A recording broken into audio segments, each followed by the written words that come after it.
The Acolyte, Episode 7. All I can say is, why the hell is this Episode 7? Surely, with the series ending next episode, we should be setting up something remotely climactic. Something that would make you hungry for the finale. Is that what we get? No. Instead, what we get is an episode completely dedicated to backstory. The problem is, the backstory has happened so late on in the series that it is largely redundant. The usual purpose of backstory is to try to provide context and enough information to connect us to and allow us to actually understand characters, their motivations, and in doing so, allow us to understand their actions, or to provide context to a situation as to why that has occurred. Now, the problem with this series is by this point, most of the characters involved in this backstory are already dead. And worse, it doesn't quite explain or justify now why they're dead. And I can't help but feel that if they had just avoided the trap of trying to make this a mystery or a thriller by simply telling us as little as humanly possible, and then perhaps had started the whole season with a condensed version of the backstory that we've had, and then moved on from there via a time skip to the season proper, that it might actually flow better, let alone allow us to understand a bit more of the motivations of the characters. The problem, however, again, obviously I keep talking about problems here, is even if we took that approach, the rationale as to why these things happen is severely lacking.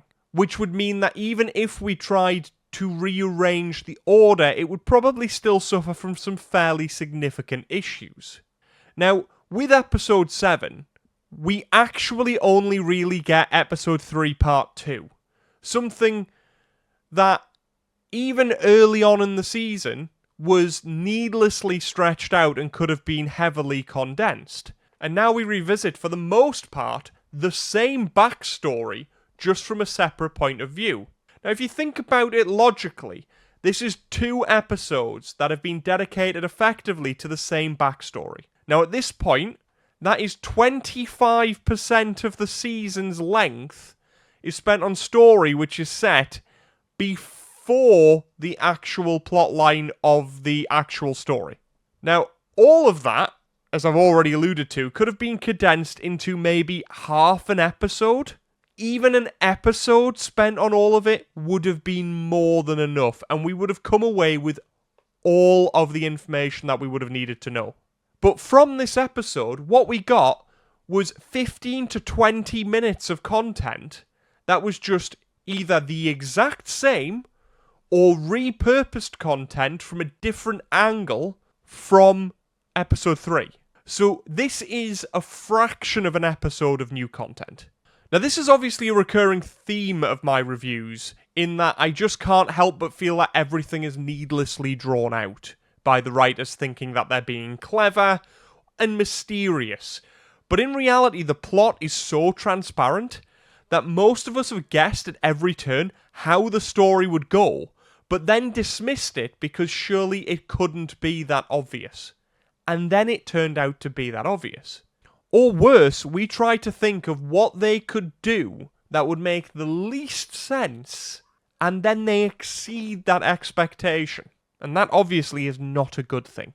Now, to give you some examples of how transparent this has been, from Episode 2 onwards, everyone thought that the Sith was either Quimir or one of the mothers.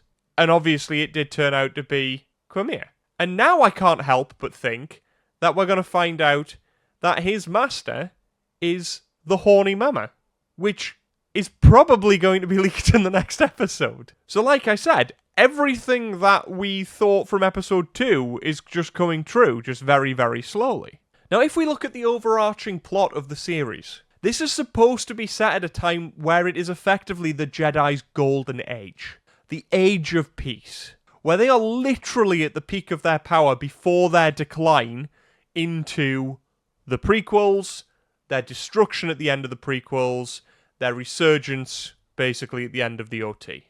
But it is clearly apparent that all that Leslie Headland's trying to do, alongside the other writers, is trying to subvert the idea of good and evil to make the Jedi responsible for that downfall. If you don't believe me, she herself has come out and said that she wanted to challenge the institution of the Jedi with this plot, and that she effectively wanted to show the Jedi's motives as having a more sinister tone. Now, I clearly read from that she wants to bring the Jedi down, attack the notion that the Jedi are good, which is quite clearly apparent because the only character in this who the show seems to be pushing that we should be rooting for is the Sith. The big problem with this push is when we look at this within the entire universe of the Jedi, what they don't seem to notice is that the story only works if the Jedi are absolute morons.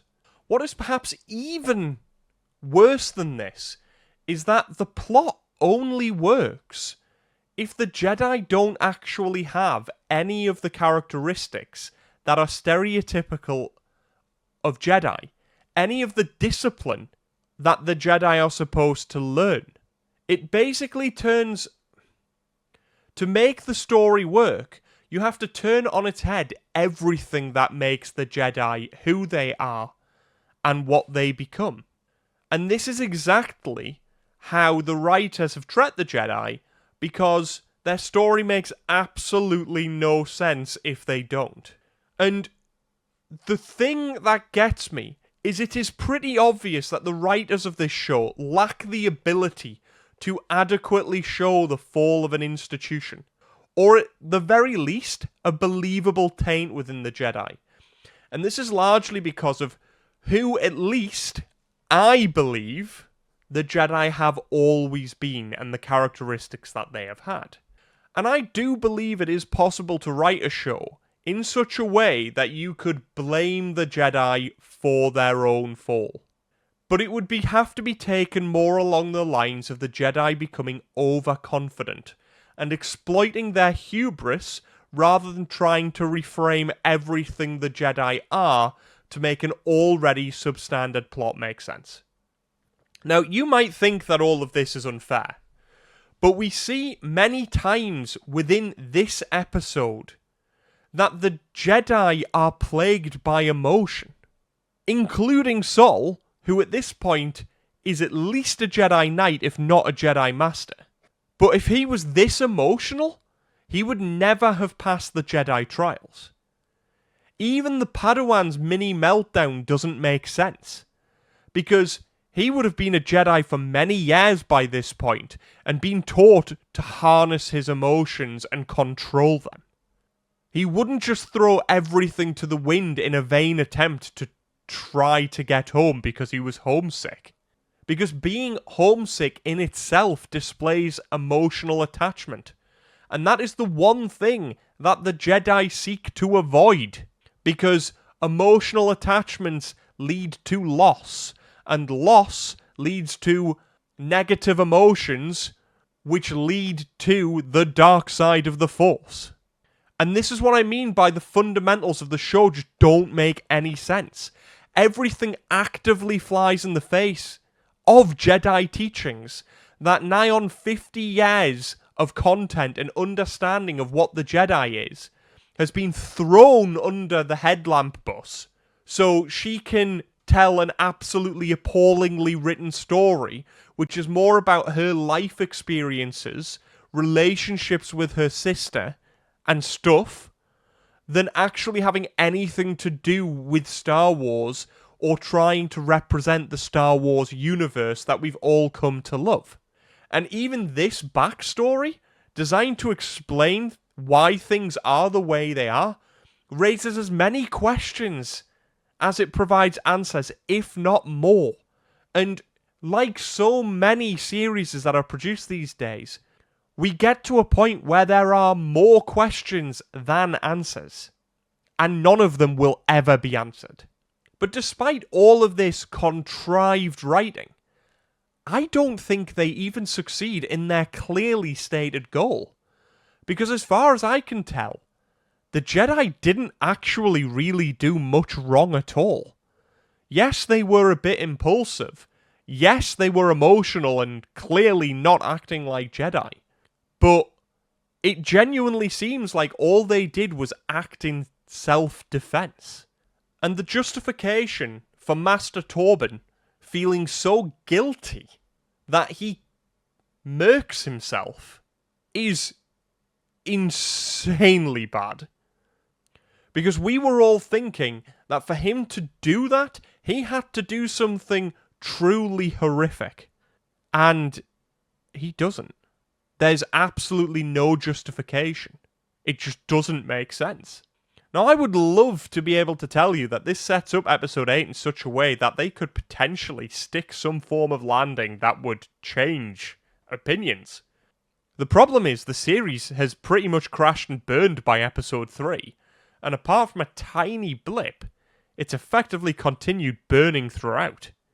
And I really can't see anything coming from the finale, particularly when, and I didn't think I could say this after the nothing burger that was Episode 6, this episode is worse. Because worse than there being 30 odd minutes of nothing, there's 30 odd minutes which largely comprises of stuff we've already seen, and information that they give us that we've already inferred. And then what new context they give us is nonsensical and just raises so many questions. And worse than what we possibly could have inferred. But anyways, let's have a look at the episode. So we start the episode on Brendok, which is the space lesbian witch's homeworld. And the Jedi are searching for something.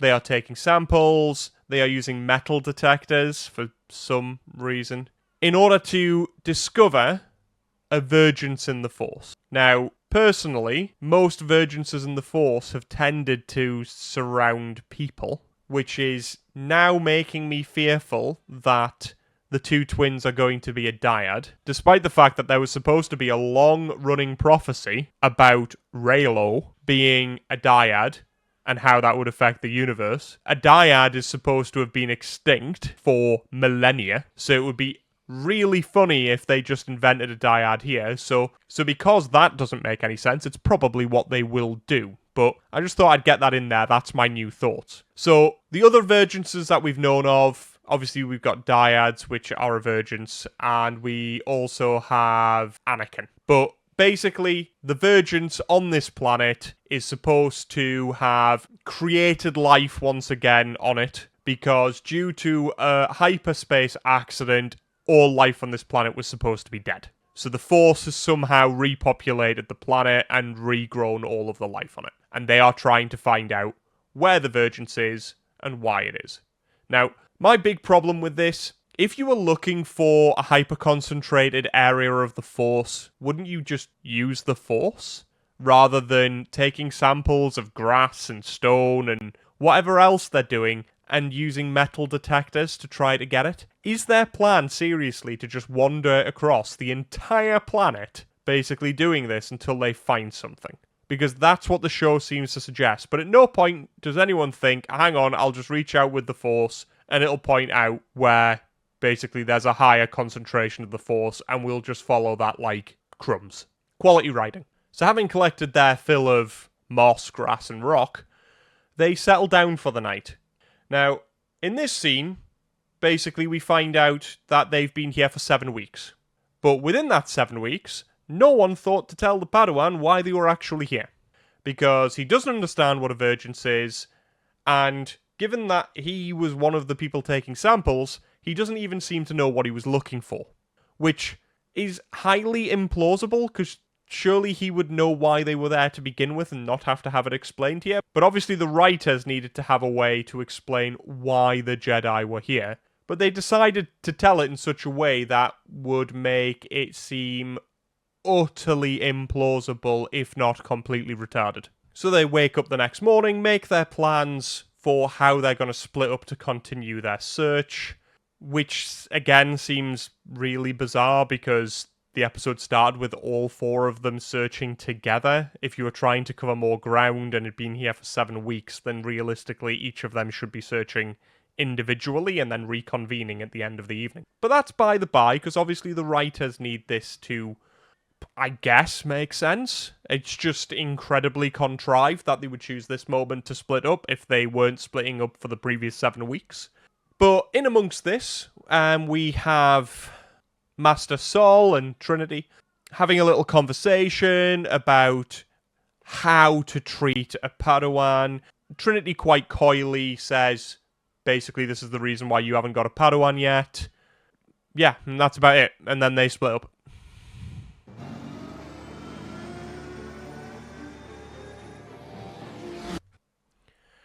I find it moderately interesting that this season apparently cost $180 million, which is genuinely mind-watering at this point, when a speeder in 2024 looks worse than the speeders from Return of the Jedi in 1983, which were done with models. It's just baffling. I'm now at the point of screaming, "Show me the money!" And so Master Sol ends up coming across the twins who are playing by the tree, torturing the little butterfly thing, but he walks up to them and watches them like some sort of peeping Tom. He witnesses the whole event of them using force powers, and then being told that they should not be there by one of their mothers. He then follows them back to their secret base, because obviously spaceships don't have scanners. They wouldn't scan the planet first to try to find the vergence, and wouldn't notice the enormous disused mining base, which, as we'll see later in the episode, is even more stupid that they didn't notice it was there. I mean, it does stick out of a mountain, and it's clearly obvious it's there.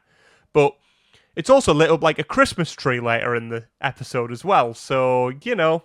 But he walks up to the front door, can't use the controls, so then decides to climb up the outside of the mountain. So we're just supposed to believe that he climbed up the mountain, that sheer vertical climb. Not a bother. And he secretes himself inside the monastery? I guess witches would be in a monastery. And just starts watching them. And watches the two twins being trained in force powers. Now he then makes a noise. And the one thing that we are now aware of is that the noise from episode 3 was him. So we are now a third of the way through the episode, and what we have learned was he was the cause of the noise, and the Jedi were there for a vergence. That's pretty much the entirety of new information that we get. None of which we even needed to know. He then skulks around a bit more and watches the evil witches basically worshipping a deep dark hole. Take from that what you will.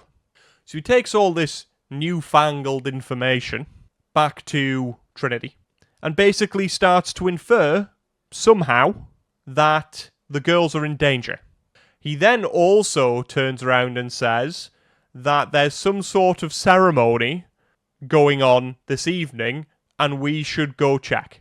Now, you can watch this episode as many times as you want, or you can just believe me on this one, but at no point in the episode do they mention a ceremony up until this point. So we're just supposed to believe that at the point where they were talking about the ceremony that he was there. So he persuades the gang to come back to the base in order to, quote, see what he has seen. Although he never saw anything that was remotely incriminating. And this is where the start of his emotional connection to Osha, someone who he hasn't even met or was aware of up until, hours ago, it starts to just make absolutely no sense at all. And then here we have Trinity basically saying, I will go in alone to assess the situation. And then everyone else goes, no, you can't go in alone. It could be dangerous. But she goes, no, if we go in together, it could be seen as being aggressive. And they go, but we need to protect you. And she goes, oh, okay. What she said made complete sense. And she listened to the retards around her. And yet she's the master. Go figure. It's just, the way all of this is written is, it's just crap. So at this point, they go in. We see just all the content that we've seen before. Yeah, that's about all I can say about this. And like a nugget of sweet corn in a sea of dog shit, we finally get some new content, where we see what happened inside Master Torben's head. And wait for it, guys, because this is gripping stuff. So, she enters Master Torben's head, and basically tries to find out what makes him tick, what his insecurity is. And he goes, I just want to go home. And the moment that happens, he has apparently lost all of his mental defenses, and she takes control of his body. And for a show which tries to paint the Jedi as being bad guys, at this point, Master Torben just got mentally attacked and invaded by one of the witches. So this is the first aggressive act. After this, almost everything the Jedi do is actually excused, because they have to believe that these witches are a threat if they can climb inside the Padawan's head. So we get more content that we've already realistically seen. Any new shots that we see add zero context or any new information. So again, like I said right at the beginning, it's all stuff that we could have inferred anyways. Evil Twin deliberately fails the test. Then Master Sol takes the good twin aside and then tells her that she has to be brave and tell the truth, in which she gets all of the answers correct. But the key point here is once this is all done, and they've took the blood samples and they've done the test, they won't take Osha anyways, because it's too interfering, and she only passed the tests because she was coached. So, telling someone to be honest and them getting all of the answers correct is supposedly coaching. It's not like he gave her the answers, but that's just the next thing that doesn't make sense in a long list of things that don't make sense. And then, after this, they test the blood samples. The blood samples come back that they are both incredibly high in midichlorians. Where have I heard that from before? Oh yes, the prequels, which this whole series is clearly trying to rip off, but worse. Having decided not to take Osha, they then discover that their symbionts, whatever that is, are the same. And even identical twins would have different symbionts. The only way that that would happen is if something had forced or caused a single consciousness to split into two. That is the only way that they would have identical symbionts. So the two twins aren't actually two people, they're just two halves of one consciousness.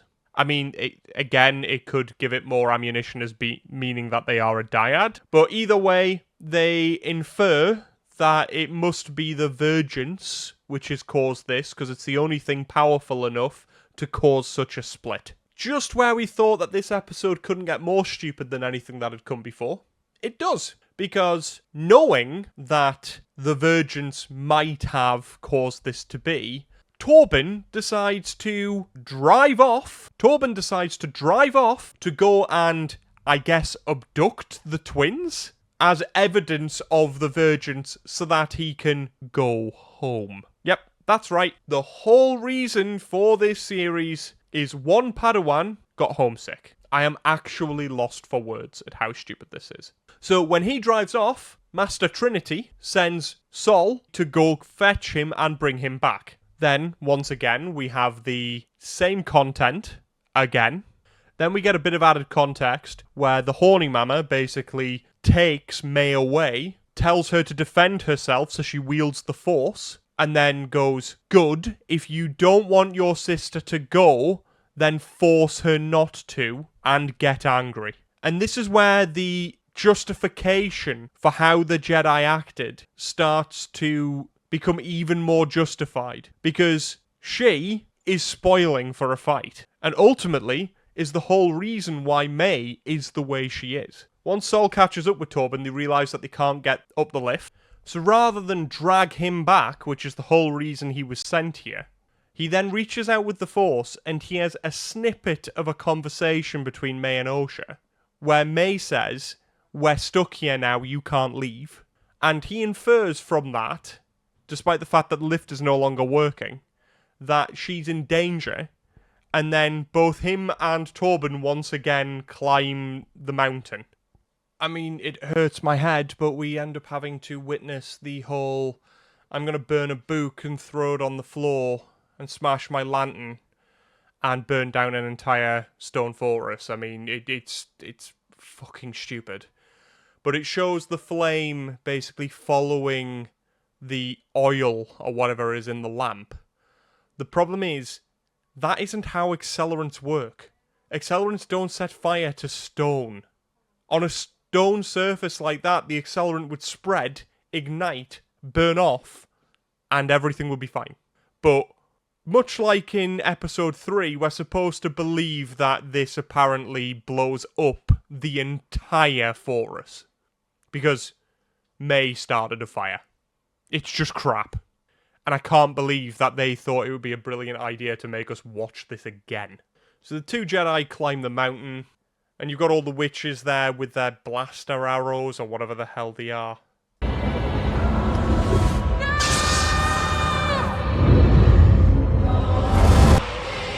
So, what we saw there was quite clearly they were spoiling for a fight. Torben sees everyone with their blaster arrows out, so he pulls out his lightsaber, but does not ignite it. He then only ignites it, specifically in response to the Horned Mother basically preparing to attack.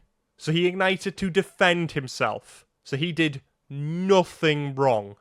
And then in response to that, she turns into a black demon ghost thing, but then also seems to be drawing essence from May and turning her into a black demon ghost thing, which none of this is explained what the hell they are, what the hell they're doing, whether this is some sort of fandangled force power or what. It's just, look at this. I'm not being funny, but if that happened and someone pulled that face before they turned into a cloud of black crap, I'd be trying to kill it.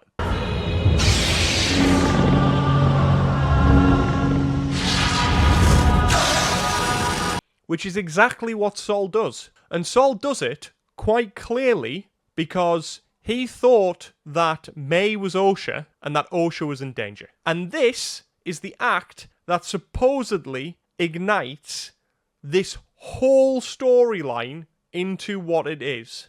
This is the act which causes the death of all of the witches, May's hatred of the Jedi, and as far as I can tell, the Jedi did nothing wrong. They acted in self-defense here. Granted, they should not have been there. They acted impulsively and emotionally, which is completely contrary to everything that a Jedi is. So they're not really Jedi anyways. So even if you want to paint these two absolute muppets as being morally reprehensible, knock yourself out. They're not Jedi. But they didn't do anything wrong. And Master Torben definitely did not do anything remotely that would justify his wanting to self-delete. So, I mean, whatever reason they gave us was probably going to be crap, but this is so bad, it's absolutely shocking. So with her dying breath, she lets Saul know that basically she was going to let Osha go because she's a good guy. So that's 3 things we've learned from this entire episode, all of which we'd pretty much already guessed. So Saul realizes that he shouldn't have done that he didn't understand the situation, so allows the other mother to basically just beat him to a pulp for a bit before he then decides to defend himself. And then the fire that May started starts to cause the entire facility to explode. I could understand it if she did it in the reactor room, but not in a stone hallway. So she then evaporates into black smoke, basically laughing and gloating that you shouldn't have brought him here.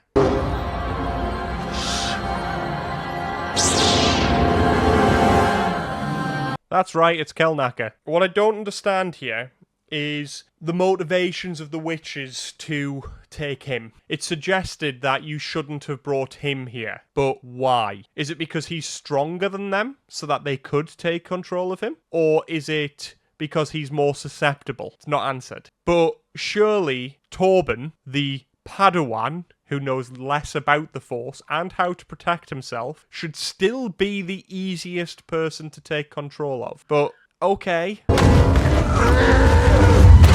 So basically Kelnaka then kicks the crap out of them, but Wookiees are physically strong, and he's just rammed his head into a steel girder. I'm pretty sure the Wookiee, if he applied all of his pressure, would probably pop his head, if not completely kill him by caving it in. But we're supposed to believe that Torben survives this experience.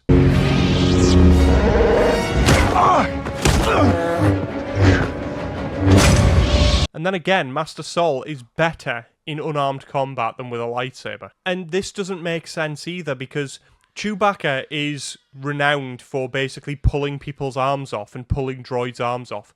You just pull his head off. Snap his neck. If they're controlling him, they could kill him here and have done. But he survives because they obviously can't kill him off. And then Trinity jumps in and uses some Force technique, we don't know what, to remove their presence from his mind. But rather than the Witcher's presence leaving Kelnaka's mind and going back into their own bodies, it causes all of the Witches to die. And that's how they're all dead.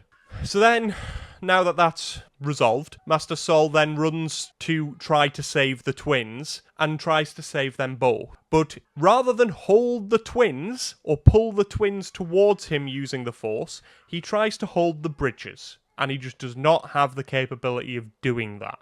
So what then happens is when he realizes he can't hold both, he basically lets one of them fall in order to try to save the other one. And he chooses to save Osha, the one that he has this weird connection with, completely inexplicably. But then that's going to fall anyways, but he catches her. At this point, we're pretty much at the end of this whole scenario. And up to this point, I can't see where anyone realistically did anything that is morally reprehensible, that could frame them as being evil. Yes, he killed their mother, but it's because he thought that the daughter was at harm, so he acted out of good intentions, with perhaps a bad outcome. She also did turn into a demon. And even here, yes, you could claim that basically him letting one fall to save the other might not necessarily be the best, but if you had the choice between them both dying or one dying, and obviously as it transpires no one dies, then you would always try to save one instead of losing both. So I can't see anything necessarily that's been done wrong here. The only situation which has been questionable would be them even being here in the first place. And it still makes no sense that Master Torben would basically kill himself. So then they get back to the ship, and Sol wants to own up to what he did and what happened to the Jedi Council, but Master Trinity decides that he shouldn't do that, because he's now got someone to look after. So Torben then asks, well, what are we going to tell the Jedi? And it turns up that they're just going to tell them that May started the fire and everyone died. So this is actually where the Jedi start to become slightly reprehensible, because they've painted the Jedi as liars, as this being all one great big cover-up, which we already knew or could infer by everything that's already happened in the season. So again, this is redundant information. The whole episode's bloody redundant, in all honesty. The problem with this is that this is not how the Jedi would act. The Jedi would not have been impulsive. I mean, yes, Anakin was framed as being impulsive, but he was endlessly oscillating between the light and the dark side, and had Yoda and the other masters basically trying to drag him towards the light, but had the whispers of Palpatine basically trying to justify all of the evil things that he could potentially do. But the Jedi as a whole, particularly you would think in this time, their golden age would be far more level-headed. There's no reason why someone who would have been made a Jedi Knight, or even a Jedi Master without a Padawan at this point, would be that emotionally invested, or that open to being manipulated emotionally. It just doesn't make sense. And the only way that you can get to the point of this entire plot happening is if you assassinate these characters and how they fit within their own institution. You have to make them liars. You have to make them emotional instead of disciplined. You have to make them stupid instead of intelligent. It's just contrived nonsense. And as a standalone show, you would think it relatively unbelievable. But the problem is it forms part of the Star Wars universe. And the moment that you fit it within the Star Wars universe, it ceases to have any meaning. Because every other Jedi that we know of acts completely contrary to how these act, which means that they are not conforming with what the Jedi are, or more likely, the writers are just hacks, and they are writing them to be flawed individuals in ways that the Jedi would not be flawed. Because you would not be a Jedi if you were susceptible to those flaws. You would not pass the trials. You would not even be selected as a child if you were prone to that sort of array of emotions. It's why the Jedi Council did not want to train Anakin. But yeah, that's the end of the episode. And it's just more rubbish. Just more stuff that does not make sense. And worse, they spent 35 to 40 minutes, once we take off the credits and everything, explaining stuff that didn't need to be explained. They could have addressed this in a 5-minute flashback and then actually done some building work towards the finale. But as it stands, there's nothing set up. There's no payoff around the corner. So they have to do all of that development and have a meaningful season finale, particularly if they're expecting to get another season. Which, at a cost of 180 million, this is not worth renewing. Most of their views are from hate watchers. People who just need to know what's going on and how bad Star Wars has become. They're not watching because it's enjoyable. They're watching because it's terrible. It wasn't that long ago that they released the viewing figures for, the weekly viewing figures, and The Acolyte wasn't even in the top 10. Which for a brand new show, particularly a Star Wars show, it should be approaching that. And I wouldn't mind betting that when Season 2 of Andor comes out, if it's competently written, which Season 1 for the most part was, I've got a feeling that it's possibly built up enough goodwill through word of mouth that Disney will get better viewing figures from Andor Season 2 than this. But yeah, apart from that, I don't know what else there is to say about this show. It's just awful. Awfully written, contrived nonsense. And with all of the work that they've clearly left themselves to do in Episode 8, I don't think that there is anything that they can do in one episode to make the previous 7 episodes worthwhile. But with that, as always, if you've enjoyed the video, please do give it a like. I do appreciate every one. And if you would like to see more content, please hit that subscribe button. But once again, that's it from me, so that's it for you.